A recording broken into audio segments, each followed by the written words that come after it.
प्रिय विद्यार्थियों, मैं डॉक्टर विनीता निर्वाण, MLV गवर्नमेंट कॉलेज भीलवाड़ा। पूर्व के व्याख्यान में हमने बैंकिंग अधिनियम 1949 के विभिन्न प्रावधानों का अध्ययन किया। उसी कड़ी में आज हम बैंकिंग अधिनियम के मुख्य प्रावधानों के बारे में अध्ययन करेंगे। अधिकृत, अभिदत्त एवं प्रदत्त पूंजी में अनुपात, अर्थात अधिनियम की धारा 12 के अनुसार अधिकृत पूंजी, अभिदत्त पूंजी व प्रदत्त पूंजी में कम से कम 4:2:1 का अनुपात होना चाहिए। तात्पर्य यह है कि अभिदत्त पूंजी अधिकृत पूंजी की कम से कम 50% व प्रदत्त पूंजी अभिदत्त पूंजी की कम से कम 50% होनी चाहिए। यदि भविष्य में बैंकिंग कंपनी अपनी अधिकृत पूंजी बढ़ाती है तो रिजर्व बैंक द्वारा निर्धारित अवधि अधिकतम 2 वर्ष में अपनी अभिदत्त व प्रदत्त पूंजी का समायोजन करना होगा। नेक्स्ट, मताधिकार। बैंक अपनी पूंजी एकत्रित करने के लिए समता अंशों का ही निर्गमन कर सकते हैं। अधिनियम की धारा 12(4) के अनुसार प्रत्येक अंशधारी को पूंजी के अनुपात में मत देने का अधिकार होता है, लेकिन किसी भी अंशधारी को कुल मतदान के 10% से अधिक मत देने का अधिकार नहीं होगा। अर्थात किसी अंशधारी की कुल पूंजी 10% से अधिक है तो वह ऐसी स्थिति में केवल मात्र 10% तक ही अधिकार रखेगा मत देने का। उससे अधिक मत वह नहीं दे सकेगा।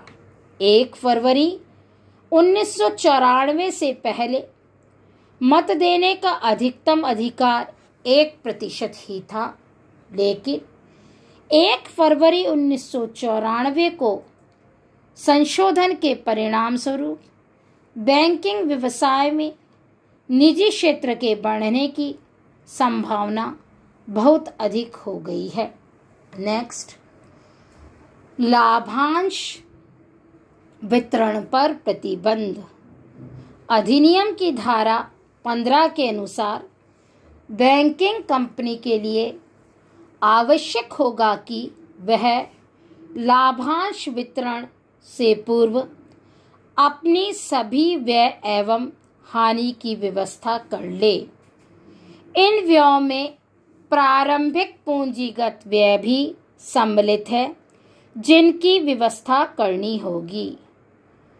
प्रावधान में यह स्पष्ट है कि लाभांश वितरण से पूर्व स्वीकृत प्रतिभूतियों के मूल्य में अपकर्ष के कारण होने वाली हानियों का अपलिखित करना जरूरी नहीं होगा तथा भारतीय कंपनी अधिनियम 1956 की धारा 205, 206 और 207 भी बैंकिंग कंपनी पर लागू होती है। अतः लाभांश वितरण के पूर्व इनकी पालना करना भी अपेक्षित है। नेक्स्ट, रक्षित फंड में हस्तांतरण। अधिनियम की धारा 17(1) के अनुसार प्रत्येक कंपनी को लाभांश की घोषणा करने से पूर्व लाभ हानि खाते द्वारा बताए गए लाभों का कम से कम 20% संचय फंड में हस्तांतरण करना आवश्यक है। नेक्स्ट, नकद कोषानुपात। रिजर्व बैंक अधिनियम 1934 की धारा 42(1) में यह व्यवस्था है कि प्रत्येक अनुसूचित बैंक को अपनी समय जमाओं का 2% तथा मांग जमाओं का 5% रिजर्व बैंक के पास नकद कोषों के रूप में रखना होगा। 15 सितंबर 1962 के एक संशोधन से इसे सभी बैंकों के लिए उनकी कुल जमाओं का 3% कर दिया गया। नेक्स्ट, 17 जुलाई 2009 से CRR की दर 5% कर दी गई थी तथा बैंकिंग नियमानुसार प्रत्येक बैंक को रिजर्व बैंक की मासिक सामयिक विवरण व्यवस्था अगले माह की 15 तारीख तक भेजना अनिवार्य होगा। नेक्स्ट, ऋणों पर प्रतिबंध एवं नियंत्रण। धारा 20 के प्रावधान के अनुसार प्रत्येक बैंक पर ऋण एवं अग्रिम देने के संबंध में निम्न प्रावधान है। बैंक अपने स्वयं के अंशों की प्रतिभूति पर ऋण स्वीकार नहीं कर सकता है, अर्थात अपनी पूंजी पर कोई भी ऋण नहीं दे सकता है। नेक्स्ट, बैंक ऐसी कंपनी या साझेदारी संस्था को ऋण स्वीकार नहीं कर सकता जिसमें किसी संचालक या कर्मचारी का हित या हिस्सा हो, यानी प्रत्यक्ष रूप से या अप्रत्यक्ष रूप से कोई कर्मचारी या संचालक किसी संस्था में अपना हित निहित रखता हो, तो ऐसी स्थिति में बैंक उसका ऋण स्वीकार नहीं कर सकेगा। नेक्स्ट, बैंक किसी ऐसे व्यक्ति को ऋण नहीं दे सकेगा जिसमें गारंटी किसी संचालक ने दे रखी हो, अर्थात बैंक का संचालक किसी भी ऋण लेने वाले व्यक्ति का गारंटी करता नहीं बन सकता है। नेक्स्ट, धारा 21 में व्यापारिक बैंकों की ऋण नीति को नियंत्रित करने के लिए रिजर्व बैंक को अधिकार दिया गया है। नेक्स्ट, बैंकिंग कंपनियों को लाइसेंस देना। भारत में रिजर्व बैंक से लाइसेंस प्राप्त करके ही कोई कंपनी बैंकिंग व्यवसाय कर सकती है। अगर रिजर्व बैंक उसे लाइसेंस नहीं देता है तो ऐसी स्थिति में वह कंपनी बैंकिंग व्यवसाय नहीं कर सकती है। अधिनियम की धारा 22 में रिजर्व बैंक द्वारा लाइसेंस देने की विधि बताई गई है। रिजर्व बैंक किसी भी कंपनी को लाइसेंस तभी प्रदान करता है जबकि वह कंपनी निम्नलिखित शर्तों को पूरा करती हो और उन शर्तों के संबंध में रिजर्व बैंक संतुष्ट हो जाता है। ए, कंपनी अपने वर्तमान एवं भावी जमाकर्ताओं को उनकी राशि देय होने पर पूरी राशि चुका सकती है।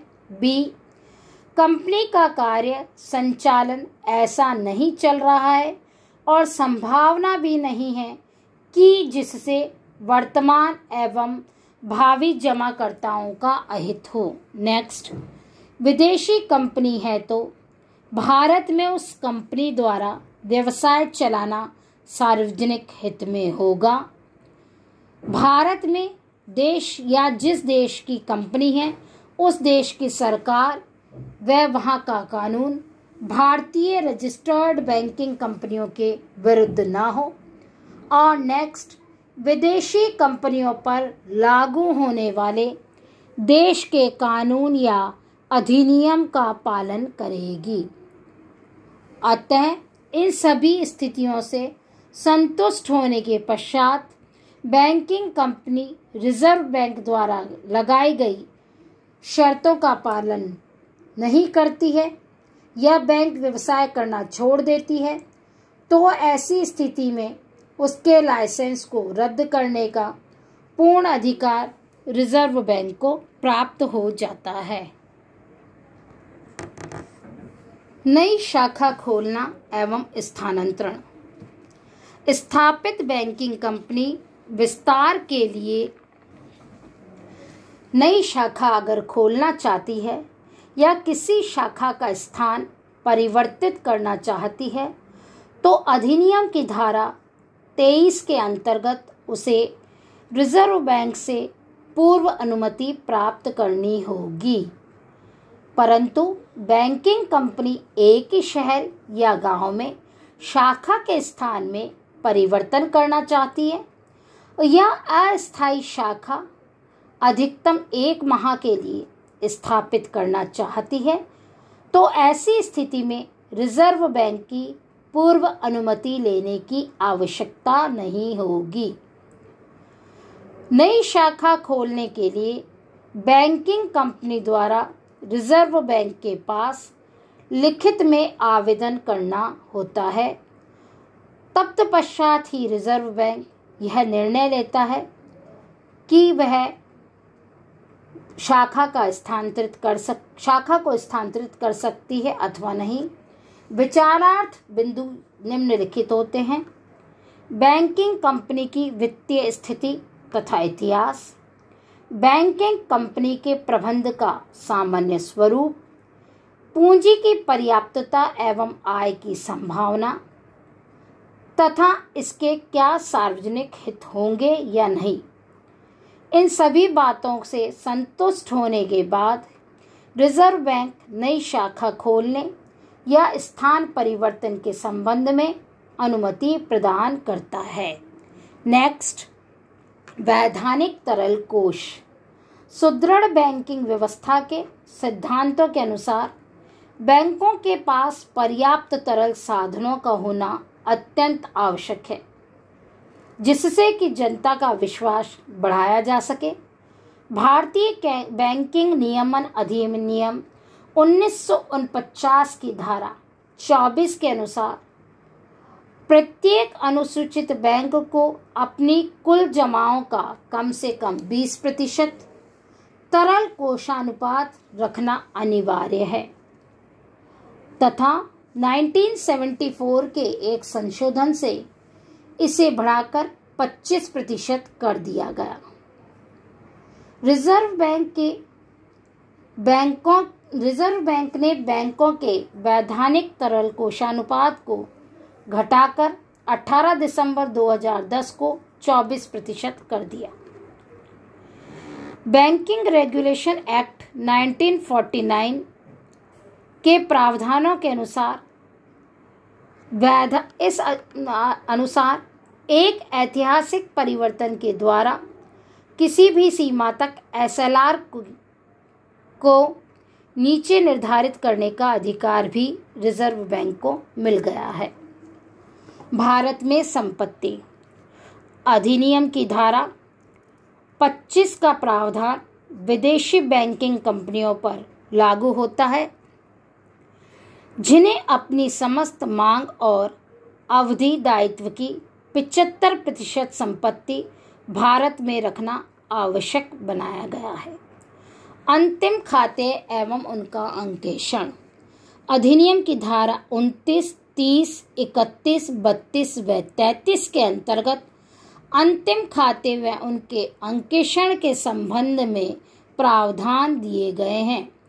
प्रत्येक बैंक के लिए यह आवश्यक है कि अंतिम खाते व्यापारिक वर्ष के अंतिम दिन 31 दिसंबर तक फॉर्म ए के अनुसार बनाने होते हैं। संचालकों की संख्या 3 से कम होने पर सभी संचालकों के हस्ताक्षर होने चाहिए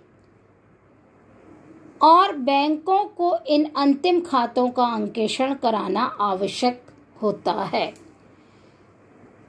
अंकेक्षित खातों की 3 प्रतियां आगामी 31 मार्च तक धारा 31 के प्रावधान के अनुसार रिजर्व बैंक के पास भेजनी होती है तथा रिजर्व बैंक उचित समझता है तो इस अवधि में 3 माह की बढ़ोतरी कर सकता है।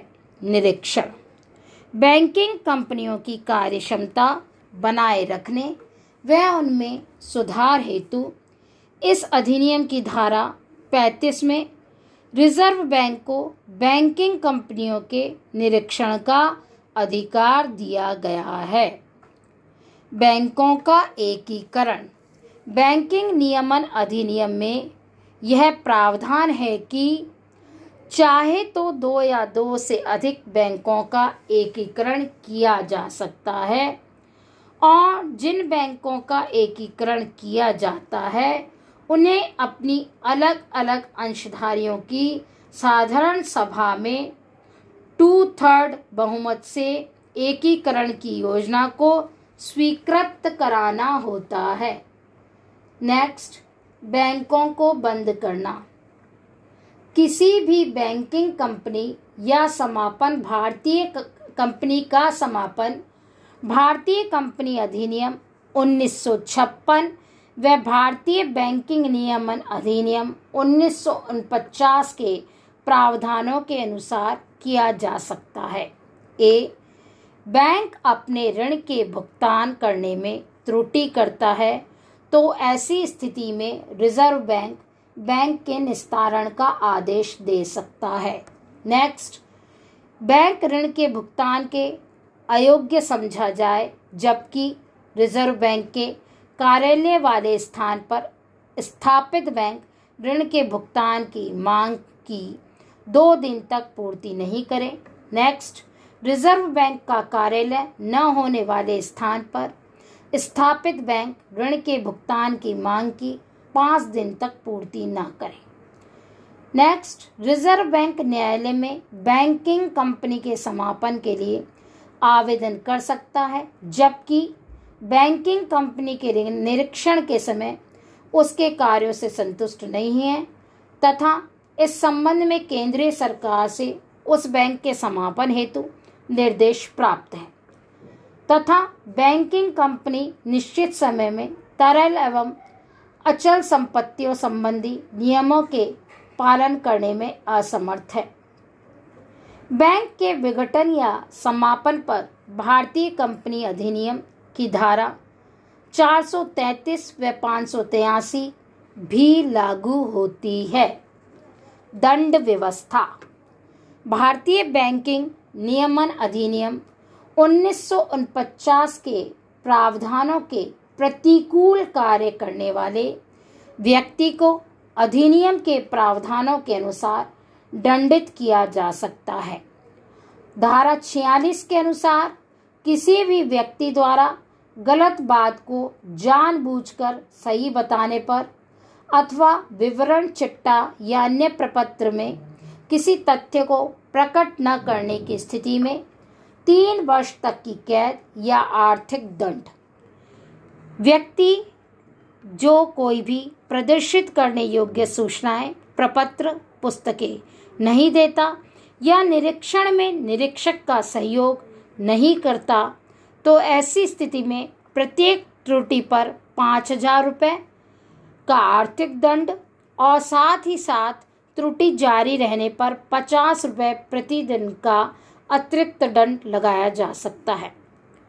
कोई संचालक या अधिकारी धारा 35(4)(a) के विरुद्ध निक्षेप करता है तो उस पर उसकी दुगनी राशि तक आर्थिक दंड लगाया जा सकता है और अगर त्रुटि सिद्ध हो जाती है तो ऐसी स्थिति में त्रुटि उसकी जानकारी में थी या उसे उसने रोकने का उचित प्रयास किया था तो वह दंड का भागी नहीं होगा।